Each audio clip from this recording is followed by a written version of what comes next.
For those who are unaware, these are the voyages of the man only known as Halloween Boy, an adventurer without a past. Halloween Boy works as a combatant of the impossible. Urban legends swirl through the underworld about the origins of the man dubbed the Demon Who Lives. Some have said he is a time-traveling super soldier, others that he is a magician from beyond our dimension. However, no one has gotten close enough to him to find out for sure. The only thing that is certain is that he routinely appears when hope is all but extinguished. It's said in the darkest corners of the globe that he is the patron saint of the impossible. Working as an archaeologist for hire, magical ghost hunter, and super scientist explorer, Halloween Boy has a simple mission: help those who cannot help themselves. Greetings, fanboys and fangirls. Jared here with another video review from Fanboys Forever. Today I have the pleasure of having a look at the brand new Operation Monster Force Halloween Boy. Halloween Boy has been a character that many of us have been looking forward to ever since we saw the initial reveal for Season 2 of Operation Monster Force, so he definitely had to be the very first one I reviewed out of the batch.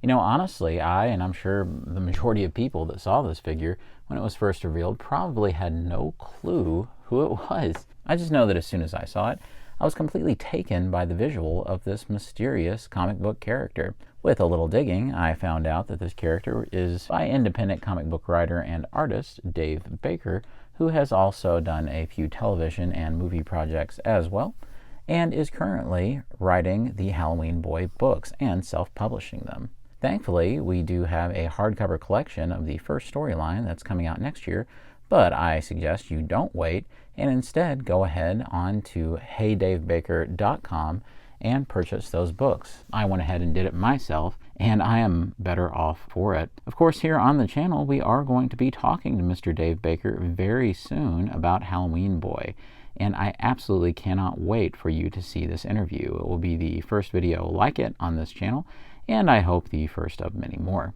Of course, don't forget that if you enjoy this sort of content and you're hoping to see reviews of the rest of Season 2 of Operation Monster Force, then make sure you subscribe to Fanboys Forever. Also, be sure to like the video and comment down below with what you think about this intriguing new character. And with all that out of the way, let's go ahead and begin.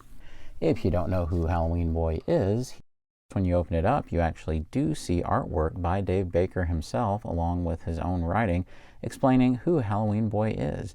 And this is some of my absolute favorite art, probably my favorite art that I've seen when it comes to these packages.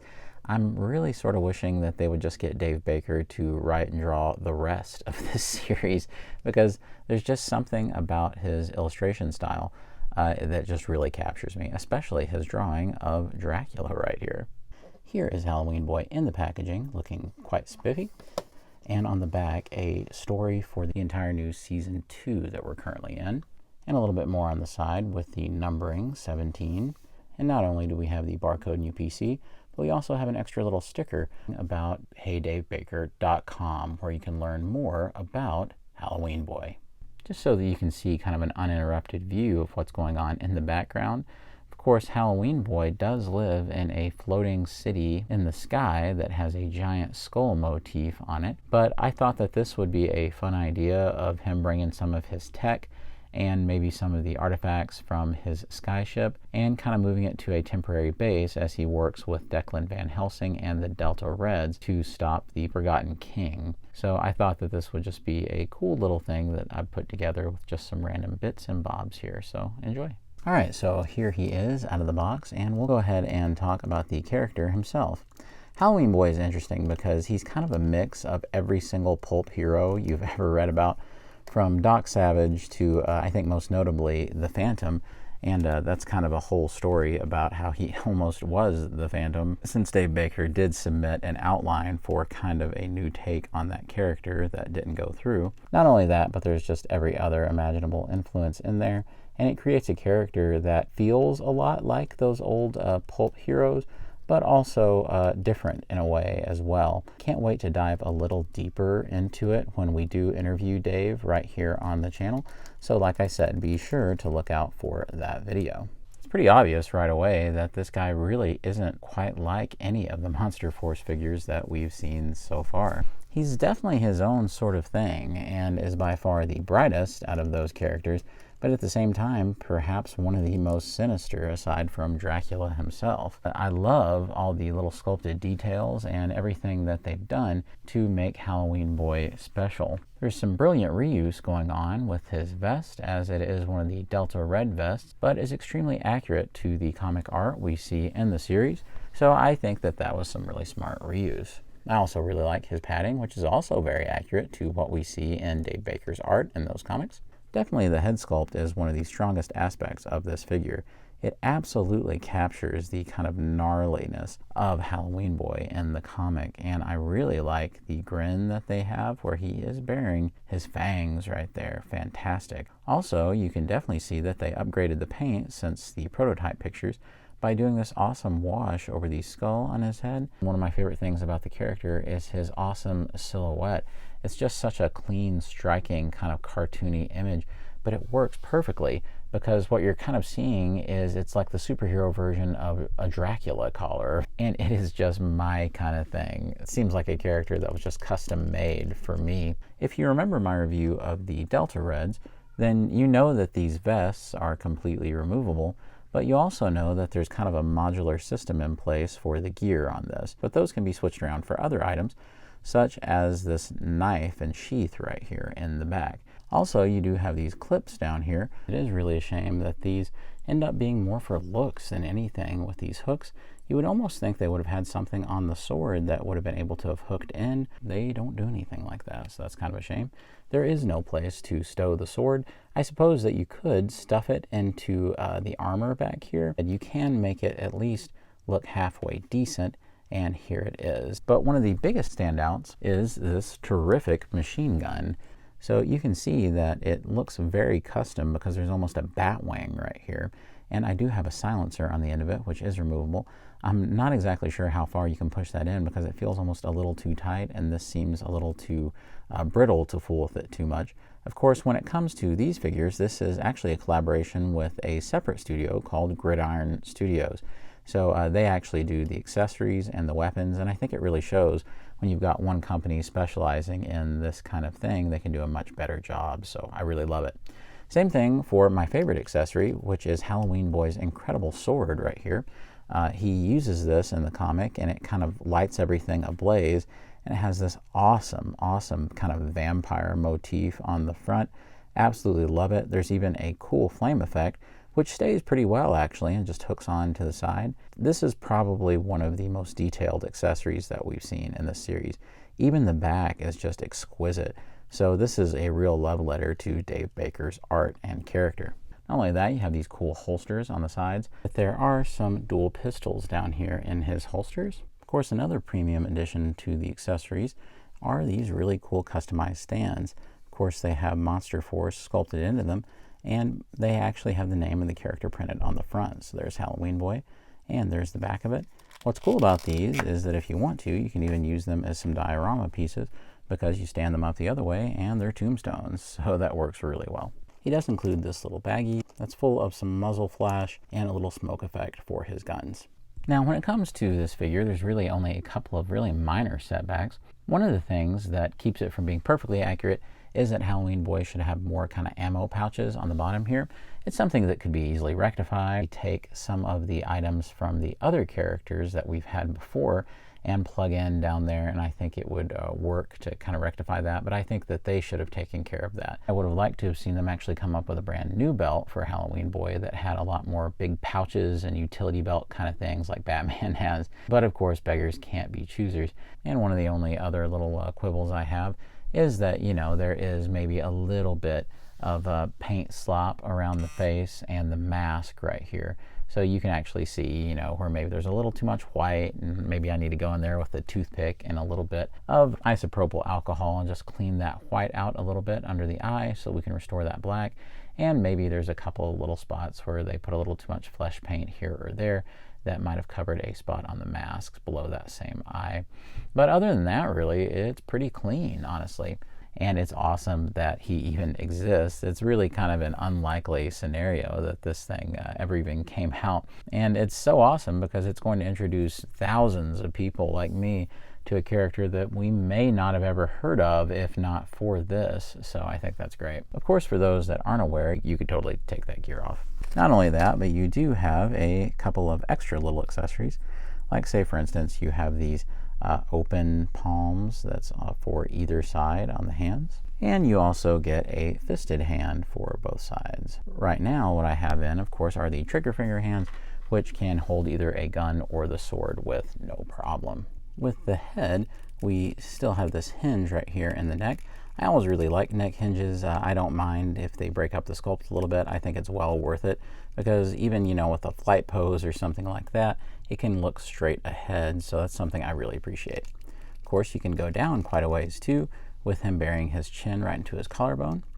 As you move around, you can go all the way around, of course, and you can, of course, cock the head side to side like this as well for an inquisitive grin. And of course, the neck is a separate piece, so you can roll it all the way around. With the shoulder, you can go well above 90 degrees, which is awesome. And then you do have a rotation. Be careful with these rotations. One of mine was a little stuck. You do have a double jointed elbow, and they're kind of hidden by these pads.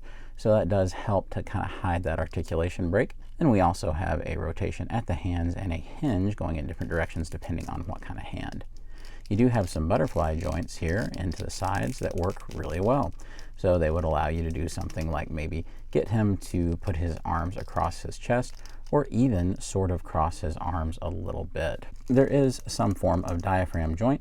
Of course, the vest is going to limit it a little bit, but it still works pretty well. Although I believe that this waist down here is doing most of the heavy lifting, kind of like an old school O-ring G.I. Joe. You can get a lot of that circular movement, and that in combination with the chest can really get some hunched over poses. Just be aware that this vest might get in the way or make some poses look a little unnatural. Down here, we actually do have drop down hips, which I always say is the mark of that extra mile on articulation.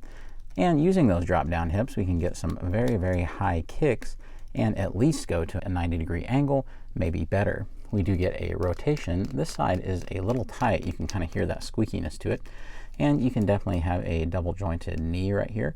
And I believe these knee pads are removable as well. However, they just kind of leave this big peg right here. So those aren't even really glued, I don't think. There's also a rotation down here at the boot. And then we have the ankles. Now, you have some excellent hinges that are very deep either way, but you also have ankle rocker pivot. So that means you can get some extremely wide poses that he can actually flat foot. You can have Halloween Boy telling people to stop in the name of love. I think the one thing that holds it back is that these are kind of squeaky and very kind of stuck when you first get it out. I didn't have to heat it up or anything, so that's always nice. But the more I work with it, the much better they feel. So just be sure to be careful. And I guess it's better if they're a little tight than a little loose. All I'm saying is just exercise a little caution. I'm not sure anybody would want to do this necessarily, but remember that the heads are swappable and these guys do share bodies with the figures from Series 1, of course. So you can actually put a Delta Red head on there and, boom, you've got a vampire trooper in a special kind of orange, kind of like a G.I. Joe Alley Viper per se. But, like I said, I'm not sure why you'd want to do it necessarily. However, I do think the other way around is actually quite compelling so that you can get Halloween Boy kind of in blue fatigues and things with the Delta Reds. So I actually think that is a really cool look. From a storyline perspective, there's certainly some really cool things going on that they've come up with in the bio. One of them is the idea that Halloween Boy, even though he is helping Declan Van Helsing, that he does have an ulterior motive, and that would be the chance to finally rid the world of Dracula. In terms of comparison, here he is with the Count himself. Yeah, I think you've got to love it. They look absolutely great together. Since I have Halloween Boy with his knees bent right there, he does look a little shorter, but they're practically the same. And here is a fun one that I've not reviewed yet, and that's the new version of Declan Van Helsing. Of course, he looks really cool alongside Halloween Boy. There's excellent reuse in this line, and that's pretty apparent with the Delta Reds and Declan Van Helsing figures, as well as Halloween Boy. You can see the vests are the same with just a different paint job. That actually means that you're able to switch out any of the gear that's plugged into these kind of universal ports. That also means that you could take this and put it on Halloween Boy, and it will actually make him a little more comic accurate. Let's have a look. And voila, you can see that with a pretty simple switch, that you're able to get him to be quite a bit more comic accurate. And if you're like me and you're buying most of the wave anyway, It's not really that big of a deal because Declan comes with alternative gear that probably looks even better on the figure, honestly. So I'll just be donating this to Halloween Boy. They're practically exactly the same as a G.I. Joe classified figure. So these guys are definitely in that mid-range of 6-inch scale, and they look absolutely great together. And like I said, you would almost think they were from the exact same toy line. Here's one of my favorite G.I. Joe classified figures, the Mole Rat, the weird kind of dark Energon zombies. So I really like these guys, and I think they're perfect for the world of Halloween Boy and kind of that more kind of macabre arena. And here he is with a member of the Steel Brigade, or as they have to legally call them now, the Steel Corps. Here he is with the really awesome werewolf figure that they did for Operation Monster Force. As you can see, that figure is much larger, but it's definitely the kind of character that you would see someone like Halloween Boy interacting with. And as we all know, Halloween Boy has teamed up many times with WWE legend Sergeant Slaughter. Sorry, got a little mixed up. And here he is alongside the recent G.I. Joe classified police officer. So I think that looks really cool as well. And here we can see Halloween Boy about to fell a giant monster. Of course, this is Majiba from the Ultraman Towards the Future show. So one of my favorite old retro monster figures. And here we can see the Forgotten King summoning all manner of unholy beasts to fight Halloween Boy. So this is definitely the no-win scenario that I imagine Halloween Boy in, and I think it's really befitting the character. So let's do some final thoughts on the patron saint of the impossible here. Whoever had the awesome idea to merge together the worlds of Halloween Boy and Operation Monster Force, it was a great one, because it turns out it's really quite a match. Of course, Halloween Boy is just such an iconic looking character, and he's just instantly, just visually so appealing. He is just a great fit for this awesome line. It's also one of those rare times that I discover a completely new character and lore, which just tickles me to death. And it's all thanks to this incredible toy line. That being said, with only the most minor complaints, this figure definitely accomplishes what it sets out to do. It instantly makes me curious about the character and works as a great representation of who he is and what he does. I'm really hoping that Dave Baker and Big Bad Workshop can continue their collaboration, because it would be very easy to do a variant version of Halloween Boy in an upcoming wave. I do know that Dave Baker had made mention that there was an alternative head sculpt for this guy that was scowling and not smiling. So if they could do that and maybe have him with the rolled up kind of short sleeves and that look, and there's some other variations on Halloween Boy's costume from the books, then I think we could have something pretty cool for another version. For now, it's really awesome that we got this. When I pre-ordered him, he was I think $37 or so. But now the price, now that he's in stock at the time of recording on Big Bad, increased. So definitely bear that in mind now that he is a $40 figure. Of course, with inflation and the way things are now, I'd say that we'll continue to be seeing those kinds of price hikes. But as it stands, these are limited run figures made from a relatively very small company.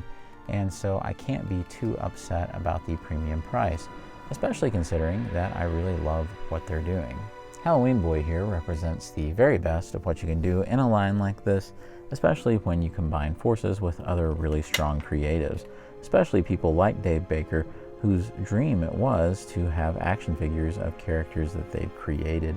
So it's always great to see companies find a way to help those people realize those dreams. Like I said, please don't forget that I am interviewing Dave Baker very soon here on the channel, so be on the lookout for that. We're both very excited about it, and I'm absolutely loving the Halloween Boy comics. If you would like to know a little bit more about the character and start your journey with him in those comics, I strongly suggest that you visit heydavebaker.com, and that way you can pick up some of the issues for yourself and see what you've been missing out on. It's truly an awesome book. And with all that out of the way, God bless you and yours, and I'll be seeing you on Fanboys Forever. Fanboy out.